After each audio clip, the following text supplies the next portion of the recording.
The Spotlight, with your host, Justin Braxton-Brown.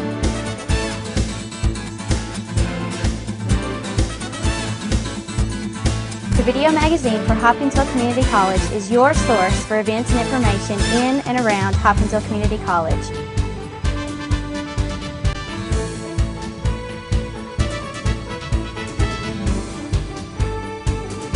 Welcome to The Spotlight. I'm your host, Justin Braxton-Brown. Today on the program we have Professor of Music Daniel Wilkinson, as well as Professor of English Brett Ralph. We're going to start today with Dan Wilkinson, who's sitting here to my left. Dan, welcome back to the show. Thank you. It's nice to be here.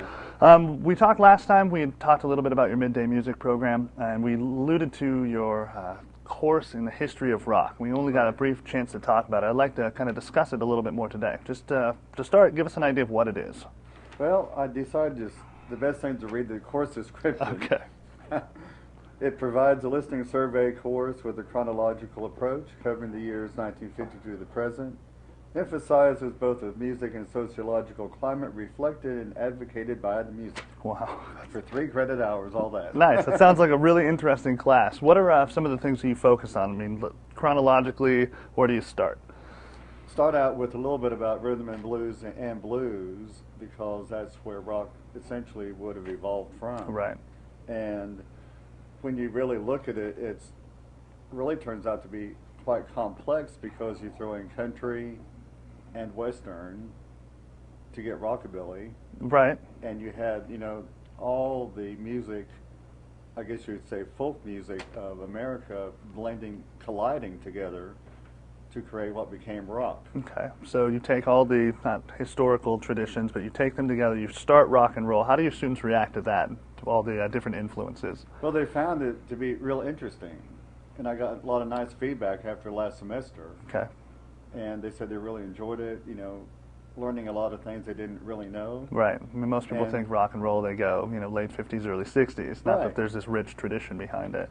And what I think has turned out to be funny is this music, essentially that was live and off the cuff and fresh, has turned into a academic foundation now. Sure, sure. It's studied, and you look at the new groups and they're still rough and fresh and exciting, but there's a whole study now, like you would study Mozart or Beethoven. You study John Lennon, right, and Paul McCartney, and all these other greats from the past to figure out their styles and the way they played. And the genre's been around long enough that it's been right, 2011, 50 to 60 years, right, which is amazing. So after you start with kind of the foundations of where rock began and its influences, where do you head to next in the class?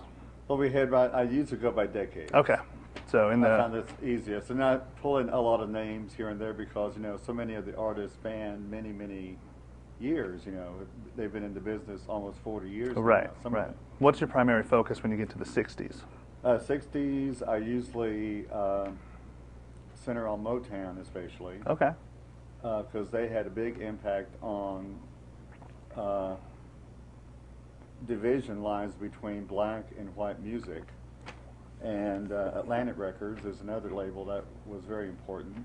And of course, the Beatles and the Rolling Stones. I was going to say, it seems like in the 60s there's a couple of really power groups that might, control the conversation. How do you keep students from saying, yeah, the Beatles or yeah, the Stones, and start to focus on the other, aspects of that decade? Well, I usually just get my little game plan. Okay. My little PowerPoints or whatever. Sure. And then, I usually open it up to letting them talk.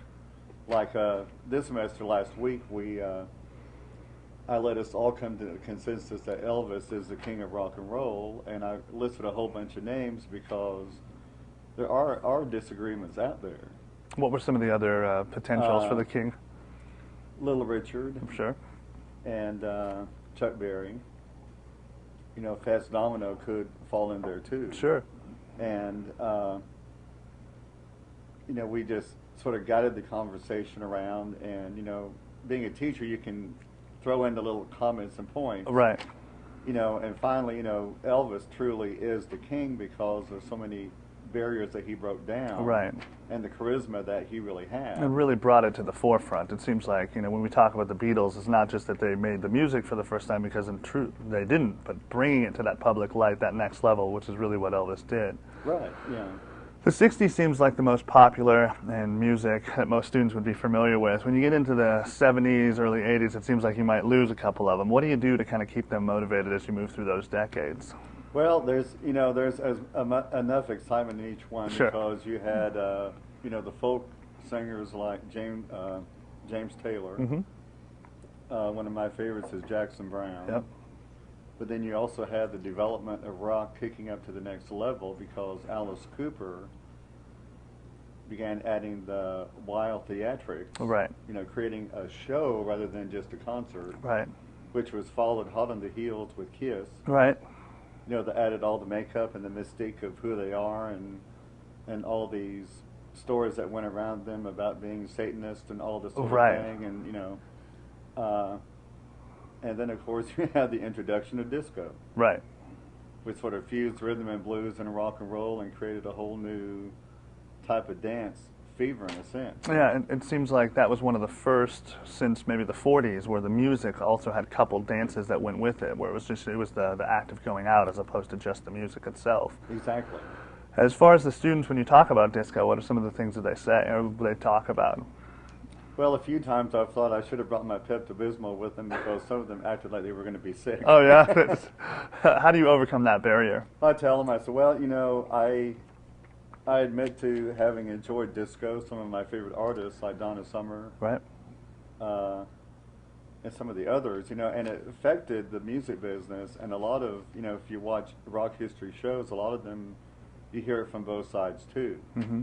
where, some feel like it was just literally killing the music. But you had artists like Kiss that crossed over with one hit, Queen, Rod Stewart. Sure. And, a lot of them jumped on the bandwagon. But then you had others like AC/DC, they just kept barreling with their, essentially their sound from album 1 to album 15 or whatever they've had. Right. It seemed like disco at the time did a great job of creating almost like a war, like you were into disco or you weren't, which almost sustained the two as they moved through the decade. When you get to the 80s, and maybe I'm not as familiar with the rock trends of the 80s, what do you talk about? In the 80s, you had the Van Halen Sure. really coming to the forefront. Okay. And you had, I guess, what you call the hair band. Yeah, I was going to say, it was glam. Hair and makeup. Right, glam rock is what I was thinking. Right? You got Yeah. Skid Row and Guns N' Roses and Metallica and those types of bands. What do the students think about that? A lot of them are really into it because there are a lot of Queen fans out there. Okay. They're still a hot group, even though Sure. essentially they did release a CD a while back, but I don't think it really went without Freddie Mercury Right, vocals. It's right. not, probably going to be that good, but it's just interesting to get their comments, and I watched, what was it, Thank God It's Friday. Have you ever seen that movie? I have not. Well, I hadn't seen it. Well, I got the video of it. It was cheap somewhere, and I just sat there just chuckling all the way through it because I thought, I used to wear those clothes. From the decade.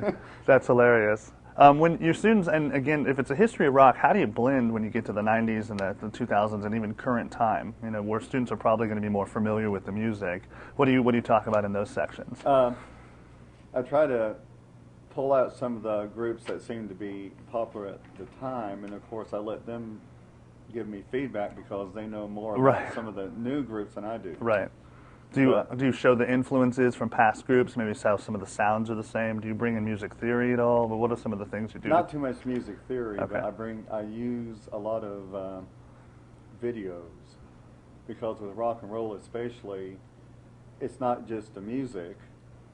For example, if I go to hear Mozart or Beethoven, sometimes I may want to hear a specific person play it, but I'm going to hear Sonata in C minor or whatever it might be, Right. or Symphony No. 5, or whatever that is. But with rock music, I finally got to see Alice Cooper about 6 years ago in Evansville. You go to see the band themselves. You don't Yes. necessarily go to see a cover band. That's not as fun. I love all the songs and could almost sing all the words with him while he was performing, but I went there to watch him perform, as much as hear his music. Right. And Kiss and Madonna. Oh, definitely with Kiss, same thing. You know, I mean, you know, you're going to hear the whole package. So just listening to the music is fine, but, you know, you went to the concert to see the blood spewing out of his mouth and his swinging through the air. Right. You know, and all that sort of thing. So, you know, rock is almost a whole entertainment package. Yeah, it seems like the show is almost as important as the music now. Right. Okay. Yeah. Well, you offer this, are you offering it next semester? Is that what's... I'm planning on offering it next spring. Okay, next spring. Yeah. So in the meantime, before the show, we had talked about the history of jazz a little bit. Yes. Just quickly, give us an idea about the duality between the history of rock, which we understand, and then what the history of jazz is going to be and how you're going to alternate those two. Well, a few years ago, you know, the jazz and rock class were in our catalog to be offered, but we just hadn't because of space, time, you know, Sure. whatever. And I finally decided to open up with the rock class last fall and decided to go ahead and offer it again in the spring. And I had talked with the head of our department about introducing the history of jazz and then alternating the class from one semester to the next. What, as far as the history of jazz, we just have a few minutes left here. What are some of the things that you're focus on, just to kind of pitch the class? Well, we'll pick up with ragtime and go into blues, and then, you know, get into the jazz greats, Louis Armstrong, Ella Fitzgerald, all the way through Miles Davis. Okay. And, you know, probably throw Kenny G in there. I mean, you might as well. When it comes to your favorite jazz musicians, you know, or what you find is the most important element of jazz as it influences music, what do you think you're going to really push towards the students? The whole idea of the music being live, and as a general rule, it's made up on the spot. Right. It's usually, there may be parts that are continually played, but a lot of it's left up to improvisation. Definitely. Very interesting. Well, Daniel, thank you for being on the show. I You're appreciate it. Stick around. When we get back, we'll have Brett Ralph, professor of English, to talk about his new book as well as some of the stuff he's doing here at the college.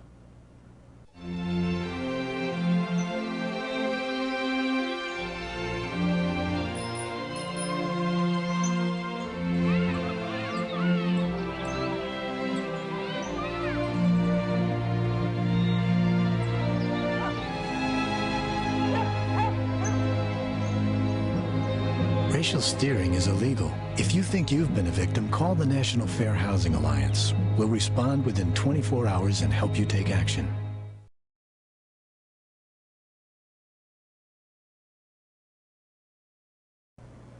Welcome back to the Spotlight, everyone. I'm your host, Justin Braxton-Brown. We'd like to thank Daniel Wilkinson for being on the show earlier, and we're here today with Brett Ralph now, professor of English. We're going to talk a little bit about the Roundtable Forum. Brett, thanks for being on the show. You're welcome. It has been a couple of years since we had you. We talked a lot about your book last time, a little bit about the Roundtable, but I'd just like to get your thoughts, the process, go through a little bit of what's expected, and how the function works. So if you don't mind, just giving us kind of an overview to start. Well, this will be the 45th volume of the Roundtable. Wow. It started in, I think, the spring after the college's first year. Okay. And we couldn't have talked about it last year because I was on sabbatical Right. last spring, and for the first time since I came here in '96, I didn't produce the Roundtable. Wow. Bern Sauerman oversaw that while I was traveling, and it was really hard to let go of it, and he did an awesome job. Here's the copy that was produced last year. Awesome. And I'm really excited to get back at the helm and work with some new students and produce the best mag that we can, Okay. given the contributions of people in our service area. From the, not necessarily inception, but from the beginning process where you start to take in, the work that people submit, take us through the beginning of when you get the work to how the process of review works all the way through the publication. Well, pretty soon we'll be sending out a press release, a couple of them, Okay. announcing the deadline for submissions, which this year is Friday, February 25th. Okay. And you can just send submissions to me, or to the Roundtable, care of Hopkinsville Community College. That means if you want us to get them in time, you ought to put them in the mail the day before. Sure, right. Or you can just drop stuff off at the library. So we accept submissions all through February, anonymously. I take all the note cards with people's names off of them. And then the editorial staff, which is staffed by creative writing students in our classes here at HCC, we read through all the material and the students decide what's going to go in. Okay. I kind of oversee that and break ties if there's some discussion, but basically it's a student-edited magazine. Right. And that's the most arduous part of the process, because we want to include as many people as possible. We want to use this as a tool to encourage creative expression here in our Sure. service area, but we also want to have the best magazine we can. So sometimes it's a tough call, you know. Mm-hmm. And then once we've selected what's going to go into the mag, I put it in an order that seems to flow and read. I think most literary magazines are too long Okay. and maybe try to include too much. Right. I think a literary magazine should be something you could conceivably read in a sitting, and that it's compact, it's tight, and it's a nice representation of that place at that time. Right. While the more the merrier, sometimes the more the murkier. And so we really try to keep it tight. And then once we get the mag put together and, you know, designed on the computer, then the second long process of sending out rejection letters, sending out acceptance letters, and proofreading Okay. goes. And then ultimately we get it to the printer, and a month later we have our roundtable readings and literary awards ceremony. Usually at Roundtable Park, but in the library if it rains. Okay. What are some of the things included in the ceremony? I know I was a part of that in my first year here, and I saw a little bit of it, but I'm not really familiar. So tell the audience kind of what they do. Well, we try to have a nice selection of readings from our contributors that celebrates the range and variety of people who send their work to our mag. I should have mentioned earlier that a lot of people, I think, don't necessarily realize that we accept submissions from anyone in HCC service area. I remember at the one I went to, there's a couple of first graders, there's some third graders that did readings that were really, really fantastic. Well, we really love the contributions by children in the sure. area. Generally speaking, the mag will lay out to be about a third each submissions by elementary, middle, and high school students, faculty, staff, and students at HCC, and just people in our service area, which includes Fort Campbell, Austin P, Caldwell, Christian, Trigg, Todd, and Logan counties, Okay. and Kentucky, and Montgomery, Robertson, and what's the third one? Stewart counties Nice. in Tennessee. And we bend the rules a little bit. If you're from this area and have gone on to college in Oregon or New York, but you still call Hoptown home, we'll be glad to keep publishing your work because you're part of our extended Sure. literary community.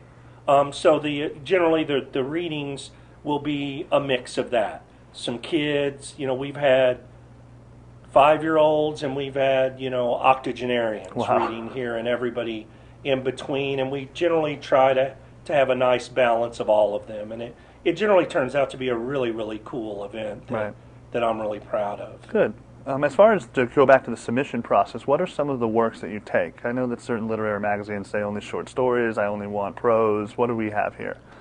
Basically, we'll look at any creative writing and easily reproduced artwork. You know, now with the digital age, we've been able to open that up. Back in the past, we really focused on black and white photographs, monoprints and block prints, and pen and ink drawings, things we could scan and that would easily reproduce. Now that people can submit digitally, you know, we can accept, you know, all kinds of photographs, and if they've got a really good digital representation of another painting or a sculpture or a collage, you know, we'll accept just about anything there. With regard to writing, we publish mostly poetry and short fiction, but we also publish prose poems, nonfiction pieces, and personal essays. What else? We've published novel excerpts, you know. We're willing to look at anything, really.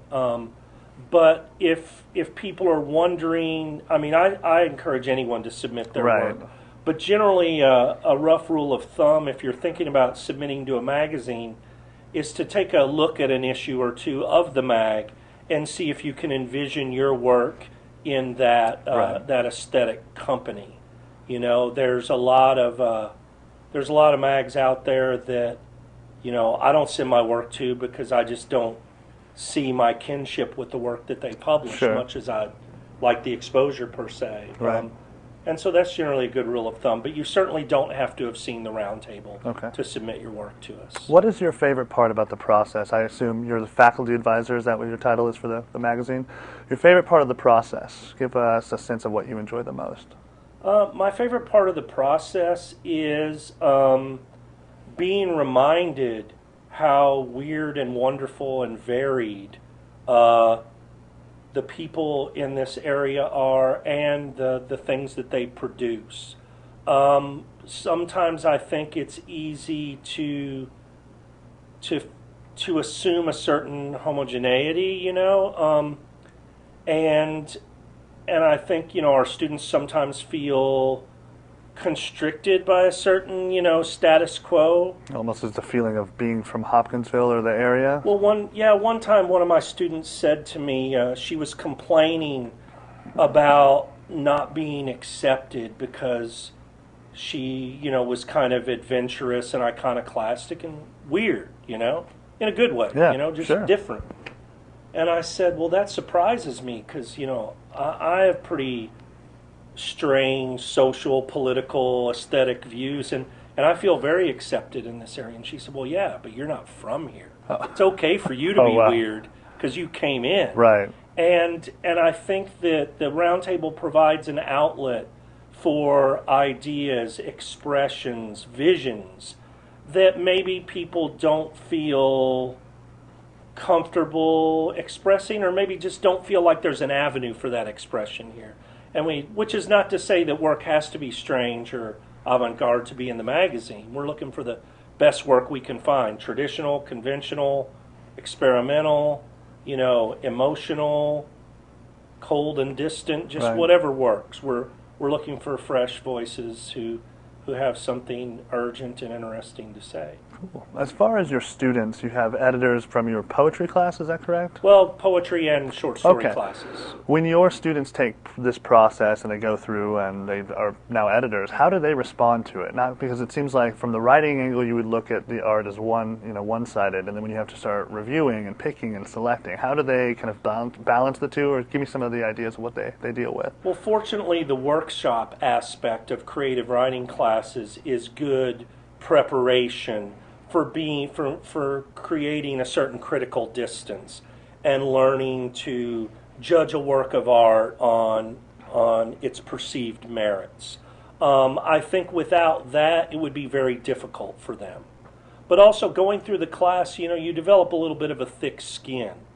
Students, to their credit, they're very receptive and nurturing of creative writing and creative expression in this area. They don't want to discourage anyone, but they also, I think, develop a sense of pride of wanting to put out the best magazine that they can and want to see their work alongside quality work. Right. Which is why I often solicit work from visiting writers who have come to HCC to read, and ask them to present their work, because I think it's flattering to our students and all our contributors to see their work alongside famous published writers. Definitely. But I think the students are good at it. Sometimes I think they might. It can go either way. Sometimes I think they're too generous, and will be inclined to include work that maybe I don't think is up. Why do you think to that? muster. Why would they be too generous? To me, it generally happens when someone is seduced by the subject matter. Or particularly if it's a very confessional piece about some tragic incident, people are moved by sympathy, and it's easy to mistake that sympathy for artistic achievement. Sure. It might be a poem, let's say 9 years ago, lamenting 9/11, who wouldn't be sympathetic to that poem? But just because we applaud the sentiment doesn't necessarily mean it's a successful and enduring work of art. Sure.